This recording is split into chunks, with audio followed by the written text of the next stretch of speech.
अस्सलाम वालेकुम नाज़रीन, आप देख रहे हैं हारून व्लॉग्स और मेरा नाम है मोहम्मद हारून।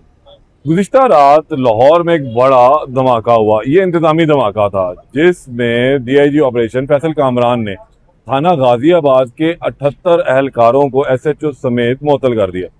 मामला ये था कि इन्वेस्टिगेशन डिपार्टमेंट के एक एएसआई ने यानी निके थानेदार ने एक भिखारन लड़की को बरगलाया और फिर उसे एक जगह ले जाकर ज्यादती का निशाना बना दिया। ये कहा जाता है कि कुछ ज़हनी तौर पर माजूर भी थी और एएसआई साहब जो है निका थानेदार वो इसको अपनी हवस का निशाना बना गया। जिसके बाद इन्वेस्टिगेशन डिपार्टमेंट के जो आला अफसरान थे, डीआईजी इन्वेस्टिगेशन, उन्होंने नोटिस लिया, एएसआई के खिलाफ मुकदमा दर्ज करवाया, इंचार्ज इन्वेस्टिगेशन को मुअत्तल किया और फिर एक सिलसिला चला। लेकिन इसके साथ फिर डीआईजी ऑपरेशन भी थोड़े से मुतहरिक हुए, रात गए, उन्होंने वहाँ दौरा भी कर लिया। अब ये असल कहानी है क्या, ये चल क्या रहा है लाहौर पुलिस में? क्या पुलिस जो इज्जतों की महाफज है और उसमें मौजूद कुछ ऐसी काली भेड़ें इज्जतों को पामाल करेंगी? चल क्या रहा है, इसी पे बात कर लेते हैं। मेरे साथ सीनियर जर्नलिस्ट मौजूद हैं, जहांगीर खान, समा न्यूज़ से इनका ताल्लुक है और क्राइम की बीट भी करते हैं। कुछ इसी पे डिस्कशन इस हवाले से की जाती है। अस्सलाम वालेकुम जहांगीर, क्या हाल है? अल्हम्दुलिल्लाह। जहांगीर, क्या ये एक नई स्टोरी सामने आई है? हारून, ये स्टोरी बताने से पहले मैं ये कहना चाहूँगा कि ये ट्रेंड जो है अकाउंटेबिलिटी का, ये तरीकाकार जो है ये जोर पकड़ता जा रहा है। एक इससे पहले भी आपके इल्म में होगा कि गलत रेड करने पर पूरा थाना ना सिर्फ सस्पेंड हुआ था, एसएचओ समेत 11 अहलकारों के खिलाफ मुकदमा भी दर्ज किया गया था कि उन्होंने गलत लोकेशन पर और इंफॉर्मेशन पर एक हाई प्रोफाइल शख्सियत के घर पर रेड कर दी थी। अब ये कुछ ही दिनों के अंदर दूसरा वाकया है जिसमें इन्वेस्टिगेशन विंग के एक एएसआई ने मुबैना तौर पर एक लड़की को ज्यादती का निशाना बनाया और इस वाक़े का मुकदमा मुतासर लड़की के वालिद की मुद्दत में दर्ज किया गया है। मुद्दई मुकदमा एफआईआर में ये मौक़िफ़ इख्तियार करते हैं कि उनकी 2 बेटियां हैं, जिनमें से एक बेटी जो है वो ज़हनी तौर पर कुछ कमज़ोर है जबकि दूसरी बेटी ठीक है। एहलकार जो है, जो एक एएसआई है, वो इनकी एक बेटी को बरगला कर अपने साथ लेकर गया और ज्यादती का निशाना बना, उसके बाद घर छोड़कर चला गया। वालिद की जानिब से जो दरख्वास्त है या जो मुकदमा है उसमें ये वाज़ेह नहीं किया गया कि ज़हनी माजूर या ज़हनी तौर पर कमज़ोर जो लड़की है वो विक्टिम है या जो उनकी बेटी ठीक है उसको मुबैना ज्यादती का निशाना बनाया गया। तब हम एफआईआर दर्ज कर ली गई। एफआईआर के इंदराज के फौरी बाद जो एएसआई है उसको गिरफ्तार कर लिया गया और डीआईजी इन्वेस्टिगेशन ने पहले इस वाक़े का नोटिस लिया। एएसआई के गिरफ्तारी के बाद जो है इंचार्ज इन्वेस्टिगेशन को भी मुअत्तल करके क्लोज एंड कर दिया गया और इल्ज़ाम ये था कि उन्होंने नाकिस सुपरविजन की है इस तमाम तर मामले की। अच्छा, एक दिन गुजर गया और रात गए, फिर ये इसमें ब्रेक थ्रू हुआ कि खाली कसूर जो है वो इन्वेस्टिगेशन विंग का नहीं है, ऑपरेशन विंग की जानिब से भी संगीन गफलत और लापरवाही जो है वो सामने आई है। अच्छा, वो कैसे? अब इस मामले की जो डिटेल्स हैं वो ये है कि डीआईजी इन्वेस्टिगेशन ने जो विजिट किया थाने का, जाकर इस वाक़े के हवाले से हकायक जाने, उनको डिटेल्स बताई गई कि ये वाक़या किस तरह से रिपोर्ट हुआ, तो उनकी जानिब से इस बात पर ये तमाम थाने को मुअत्तल किया गया है कि उन्होंने अफसरान को इस वाक़े के मुतालिक जो है बर वक्त इन्फॉर्म नहीं किया, अफसरान के इल्म में नहीं लाया गया ये वाक़या कि ये वाक़या हुआ है। अब लगता है ऐसे है जैसे शायद एफआईआर के इंदराज में कुछ डिले होगा या ये होगा कि मैं बात कर रहा हूँ, पॉसिबिलिटीज हैं कि अमूमी तौर पर एफआईआर के इंदराज में अगर डिले हो तो ऐसा एक्शन जो है वो लिया जाता है। अब मेरे ज़हन में ना जहांगीर कुछ सवालात है, पहले बात मुकम्मल कर लें फिर उसमें। अब 78 अहलकारों को जो है वो सस्पेंड किया गया, जिसमें एसएचओ से लेकर ड्राइवर्स तक शामिल है, फ्रंट डेस्क का सारा अमला शामिल है। 78 लोग जो है वो सस्पेंड किए गए हैं और एक रपट भी जो है वो इस सिलसिले में मुतलका थाने में, थाना गाजियाबाद में दर्ज कर ली गई है। नए एसएचओ को भी तैनात कर दिया गया है और ये भी कह दिया गया है कि जैसे जैसे ये जो लॉ एंड ऑर्डर की ड्यूटी से वापस आते जाएं उनको भी क्लोज टू लाइन किया जाता रहेगा। अच्छा, मुझे इसमें 2-3 सवाल हैं जहांगीर। अकाउंटेबिलिटी की आपने बात की कि ट्रेंड चल पड़ा है, अब इसमें मुझे ये बताएं एसएचओ का क्या कसूर सामने आ रहा है या इंचार्ज इन्वेस्टिगेशन का क्या कसूर सामने आ रहा है? वो तो उस शख्स का, उस एएसआई का इंडिविजुअल फेल था। अच्छा हारून, बता कर तो नहीं जा रहा होगा ना कि ना मैं इसका जो है वो ज्यादती करने के लिए इसको लेके जा रहा हूँ। अच्छा हारून, गो के इस रपट में कोई वजह जो है वो नहीं लिखी गई कि क्यों सस्पेंड किया जा रहा है और ना ही कहा जा सकता है कि ऑफिशियली कोई ऐसा स्टेटमेंट आया कि ये गफलत थी, इस गफलत की बुनियाद पर ये महकमाना कार्रवाई जो है वो अमल में लाई गई है। लेकिन आप जैसे बात कर रहे हैं कि उसका इनफरादी फेल था एएसआई का, उसके इनफरादी फेल के बाद रिस्पॉन्सिबिलिटीज जो है वो स्टार्ट हो जाती है मुतलका पुलिस की कि ऑपरेशन उन्होंने डिपार्टमेंट के ऑपरेशन डिपार्टमेंट की कि उन्होंने ऐसा वाकया रिपोर्ट होने के फौरी बाद क्या एक्शन लिया, विक्टिम का मेडिकल करवाया गया, विक्टिम के जो वर्सा है या जो कंप्लेनेंट्स हैं उनकी दरख्वास्त किस तरह से वसूल की गई, दरख्वास्त वसूल करने पर कितनी देर के बाद मुकदमे का इंदराज किया गया, विक्टिम सपोर्ट किस हद तक जो है वो बेहतर थी या नाकिस थी। तो ये तमाम तर पॉइंट्स जो है, मेरा ख्याल है कि इन तमाम तर पॉइंट्स में गफलत या लापरवाही कहीं ना अक्सर कहीं। देखा है कि ऐसे वाकयात में जेंडर सेल को तफ्तीश फौरी तौर पर दी जाती है। तो एसएचओ के नॉलेज में जाहिर सी बात, जब एक दरख्वास्त आ गई और दरख्वास्त को फ्रंट डेस्क वाला अगर एंटरटेन नहीं करेगा या वो करने के बाद मुतलका एसएचओ को दिखाता है और फिर एसएचओ ने, फिर जाहिर सी बात है वहाँ पे अब तो खवातीन एसएचओ या पुलिस एहलकार तो वहाँ लगी फिर रही हैं, मौजूद हैं, ये तो हम कह नहीं सकते। तो फौरी तौर पर वो जेंडर सेल वाले एक्टिव होते हैं, वो भी बैठे रहे हैं इसमें खवातीन भी को मुअत्तल हुई हैं। अच्छा, एक हारून मैं इसमें ये कहना चाहूंगा कि जेंडर सेल जिस तरह से कायम किया गया था उसी पेस के साथ वो आगे कंटिन्यू मेरा ख्याल है कि नहीं हो सका। वो स्ट्रेंथ उसके पास नहीं है, वो रिसोर्सेज उसको नहीं दिए गए जिसकी बात स्टार्ट में उसको उसके क्याम के वक्त की गई थी कि जेंडर सेल जो है इसमें खवातीन ऑफिसर्स हैं लेकिन उनकी तादाद इंतहाई महदूद है। और उसके बरक्स अगर आप इन मुकदमात की बात करें या ऐसे केसेस के रिपोर्ट होने की बात करें तो बड़ी तेजी से ये वाकयात रिपोर्ट होना बढ़ रहे हैं। सीसीडी नहीं आती? सीसीडी डिपेंड करता है कि केस की नौयत क्या है। नौयत संगीन नहीं है, एक भिकारन है, एक ज़हनी ये माजूरा है, ये डिसाइड और एक करना, इंतहा, और एक गरीब है, लाचार है, बेबस है, मजबूर है, लेकिन दूसरी तरफ अपना पेटी भाई है। अब ये डिसाइड करना तो हुकाम वाला का काम है कि आम वरना तो तौर पर नेफे कोई ऐसे। पिस्तौल भी चलता रहा है। अच्छा, वो ट्रेंड भी अब रुका है तो यार वो तो अब लग गया ना थोड़ी, कुछ वो अरसे से वो सीपीओ ट्रेंड, गुजरांवाला का जो मैटर आ गया तो टिने कर दी, वो कुछ अरसे फिर से वो कुछ चीजें ट्रेंड जो है रोक ना दी वो इन्होंने।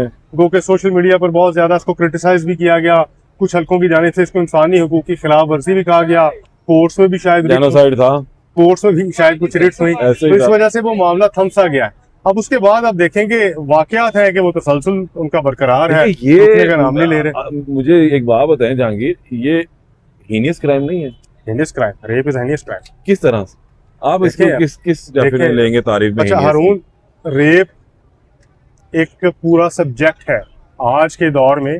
इसको डिफाइन करने की, इसको एलेबोरेट करने की, इसके हवाले से कानून साजी की अशद जरूरत है, बेशक। क्योंकि बहुत से वाकयात ऐसे हैं। कुछ अर्सा पहले तक की बात की जाए, 5-10 साल पहले तक की, तो रेप के बारे में सोसाइटी में ओवरऑल ये टैबू था और एक बड़ी आम सी राय कायम कर ली जाती थी कि ये जी विद कॉन्सेंट हुआ होगा। हाँ। और शायद ये रजामंदी का मामला था, शायद इसमें पैसे इन्वॉल्व थे, इस तरह की जो जुमले हैं वो सुनने में मिलते थे। लेकिन कुछ अरसे से अब लोगों का माइंड सेट भी चेंज हुआ है। लेकिन मेरा ख्याल है कि क्राइम की शरह हर भी उतनी बढ़ शख्स गई। को इसको समझना चाहिए कि रेप है क्या, कहाँ से रेप की जो डोमेन है, जो क्रॉस लाइन है, लाइन जो है वो स्टार्ट हो जाती है कि ये रेप है। नहीं, ये हो गया। मुझे अब ये बताया ना, मैं इसकी संगीनी को एक और अंदाज से देख रहा हूँ। देखें, एक आम लड़की है, मुख्तलिफ वाक़यात इसके अंदर हमारे पास सामने मौजूद हैं कि ज्यादती हुई, बंदा सामने आ गया, पता लग गया फलां बंदा है, सीसीडी एक्टिव हुई, बंदा खड़का गई ताकि ये दोबारा कहीं पर ऐसे ना करे। हाफजाबाद का वकूआ देखने 3-4 बंदे मरे, चूंग का वाकया देखें, इधर काने का वाकया देखें, फिर हम ये अभी सरगोदा मुंतहा वाला वाकया देखें, यहाँ सीसीडी एक्टिव हुई, यहाँ बंदे उन्होंने खड़का दी। ऐसे उसमें संगीनी थी ना, संगीनी। यार अब इस मामले में भी संगीनी नजर नहीं आ रही, क्योंकि जो मुहाफिज है वही इज्जत पामाल कर गया। एक तो हारून ये कि जिन केसेस का आपने रेफरेंस दिया उनमें से बहुत से केसेस शायद ऐसे हो जिनमें विक्टिम को रेप करने के बाद या तो मर्डर मार दिया गया या अटेम्प्ट की गई मर्डर। ये भी मार देना ही है ना यार। इसमें एक जो आप बात पॉइंट आउट करना चाह रहे हैं वो फैक्टर भी एग्जिस्ट करता है कि शायद इसमें पेटी भाई है तो कोई रियायत बरती जाए। शायद क्या बरती थी, सिर्फ उसको क्या नाम है वो कर दिया, पर्चा दे के अंदर कर दिया। देखिए, वो गरीब आदमी है, अल्टीमेटली वो अदालतों में नहीं जाता। मैं अदालतें कवर करता हूँ, आप पुलिस कवर करते हो, वो अदालतों में नहीं जाएगा। 6 महीने 8 महीने के बाद वो कहेगा भाई मेरी जान छो, रोज उसके बाद वर्दी वाले चले जाएंगे। ये अफसरान तो यहाँ जितना बेचारों ने करना था कर दिया। जो डिपार्टमेंट्स बने हैं हीनियस क्राइम के तदारुक के लिए, हीनियस क्राइम को रोकने के लिए, ये उनके लिए क्वेश्चन मार्क मैं छोड़ता हूँ कि वो इस पे क्या एक्शन लेते हैं, क्या जवाब देते हैं। हम तो ग्राउंड की बात कर रहे हैं, देना चाहिए, क्योंकि एक आम आदमी के बस की बात नहीं है। मैं ये नहीं कह रहा कि सीसीडी एक्टिव हो जाए या सीसीडी उसको मार ही दे या कर दे, लेकिन यार फिर इसकी ट्रीटमेंट इक्वल फिर इक्वल करे ना। और फिर उसमें ये है कि या फिर इसके साथ साथ पुलिस अपना वकील भी उनको फराहम करे, उस फैमिली को लीगल एड उनको दे, लीगल एड दे, ताकि वो जाकर उसको एंड तक परसू कर सके और कोई किसी किस्म का प्रेशर जो है वो ना आए उनकी तरफ देखिए। अफसरान बदल जाएंगे, अफसरान चले जाएंगे, अफसरान बिजी हो जाएंगे। आज वो प्रोटोकॉल में आ रहे हैं, कल को जनाब अफसर भी कहेगा यार की मेरे मैं सिर पे सिरे पा रही है। ये ग्राउंड की रियलिटी है। बिल्कुल ऐसे ही। तो मैं नहीं समझता फिर ये आपने इक्वल ट्रीट कर दिया उसके साथ। वो तो फिर इस सिस्टम में बहुत से ऐसे लूप होल्स हैं जिनको ठीक करने की जरूरत है, अगर आपने जरूरत है। मैं आपकी इस अकाउंटेबिलिटी वाले बात पे आ रहा हूँ कि ये जो अकाउंटेबिलिटी है ना, मेरे नजदीक तो फिर ये सिर्फ एक अच्छा, मैं समझ गया कि आप समझ रहे हैं कि शायद ये दिखावा है। अच्छा हारून, एक बैड लक है, वो अफसरान की दौड़ है, एक बैड लक है हमारे यहाँ कि हर उस केस को बड़ा बर वक्त उस पे इंसाफ या बड़ा बर वक्त उस पे एक्शंस लिए जाते हैं जो कि सोशल मीडिया की जीनत बन चुका हो, और जो केस उससे ज्यादा संगीन नौयत का हो लेकिन सोशल मीडिया पर चूंकि डिस्कस नहीं हुआ, लोगों ने वीलॉग्स नहीं किए, लोगों ने उस पर पोस्ट नहीं की, कमेंट्स नहीं किए, उसको उस तरह से वायरल नहीं किया गया, उस पर शायद एक्शन की रफ्तार कम है या सुस्त है एज कम्पेयर टू उन केसेस के जो कि सोशल मीडिया पर डिस्कस है, जुबान ज़द आम हो गए हैं, उन पर रैपिड एक्शन होगा, मुल्जिमान की गिरफ्तारियां भी अमल में लाई जाएंगी, मुल्जिमान शायद मुबैना मुकाबलों में जख्मी भी हो जाए, मारे भी जाए। तो ये यहाँ पे मसला है सिस्टम में कि हर उस केस को ज्यादा प्रायोरिटी दी जाती है जो कि जुबान ज़द आम है या जो कि ऐवाने बाला तक जा पहुंचा है, उसने दस्तक दे दी है ऐवाने बाला के दरवाजे पर कि जी ये मामला है। तो पंजाब को भी थोड़ा सा एक्शन लेना चाहिए, बिल्कुल, क्योंकि पंजाब की जानिब से रेड लाइन करार दिया गया। पुलिस ने अपना काम कर दिया, डीआईजी ऑपरेशन विंग जो है उन्होंने अमला पूरा मुअत्तल कर दिया।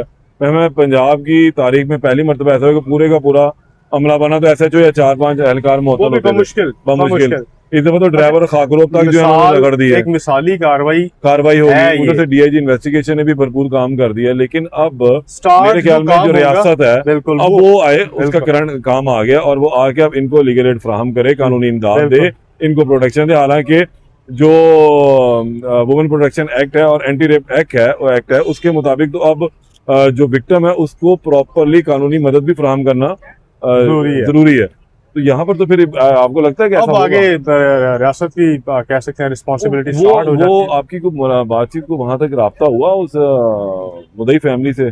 अच्छा, मुदई फैमिली अभी अप्रोच करने की कोशिश की है, शायद वो इस सिलसिले में बात नहीं करना चाहते क्योंकि एक तो मामला रेप है, उनकी आइडेंटिटी जो है वो किसी तो और शो नहीं होनी चाहिए, क्योंकि ये एसओपीज भी है, ये अखलाकी फर्ज भी है। बिल्कुल, अगर कोई ऐसा विक्टिम है तो उसकी शनाख्त, उसके गुस्सा की शनाख्त कतन जो है वो सोशल मीडिया पर या मेन स्ट्रीम मीडिया पर नहीं आनी चाहिए। तो अब अगर शनाख्त नहीं आ सकती, अब रियासत ऐसे मामला को टेकअप कर लेती है और रियासत ही आगे लेकर चलती है, और रियासत ही का फर्ज है कि वो उनको इंसाफ फराहम करे। और इंसाफ की जहाँ तक बात है तो फिर इक्वल ट्रीटमेंट की बात कर रहे हैं, इक्वल ट्रीटमेंट हर केस का जो है वो बराबर ही होना चाहिए, ताकि आप मिसाल कायम हो जाए माशरे में। चले, ये तो एक अच्छा है कि अभी सिर्फ मेरे ख्याल है कि थोड़ा सा डर खौफ उनमें बैठ जाएगा लोगों में। जहांगीर की गुफ्तगू आपने से नहीं, कुछ हमने डिस्कशन भी की, ऐसे तल्ख पहलुओं पे मैंने बात करने की कोशिश की है कि आखिर इक्वल ट्रीटमेंट जो है वो क्यों नहीं होता, बराबरी की बुनियाद मसावात क्यों नहीं रखी जाती है। यहाँ पर उस ऐसे के खिलाफ मुकदमा दर्ज हो गया, ज्यादती का मुकदमा भी दर्ज हो जाएगा, उसके खिलाफ चलान भी पेश हो जाएगा, लेकिन मैं और आप आज इस पर गुफ्तगू भी कर लेंगे, आप भी लोग सुन भी लेंगे, देन उसके बाद क्या होगा, क्या ये मंतकी इंजाम तक पहुँचेगा? मेरा ख्याल है कि इसको मंतकी इंजाम तक पहुँचना चाहिए। इस केस को रियासत फॉलो करे, जिस तरह दीगर टिकर्स और ख़बरें हमारे पास अफसरान की जान से पहुँचाई जाती, एंड सज़ा दिन तक हमारे पास खबरें पहुँचाई जाएँ कि हमने अपने इस काली भेड़ को निकालने के बाद कैफरे किरदार तक, मंतकी इंजाम तक भी पहुँचाया, और ये उसकी खबर है। तो फिर मैं समझता हूँ कि इस माशरे में एक मिसाल कायम होती हुई नजर आएगी। बहरहाल निके थानेदार का इंतहाई शर्मनाक फेल था, जिसमें उसने एक माजूर और बेकारन लड़की के साथ जो है अपनी हवस मिटाई, और जिस पर लोगों को इन्हिसार होता है कि ये हमारा जान माल का मुहाफ़िज़ है, वही अगर परिंदा बन जाए तो फिर माशरे में बिगाड़ आना शुरू होता है। इसके से मज़ीद जो अपडेट आएगी उससे आपको आगाह करूँगा। तब तक के लिए इजाज़त दें।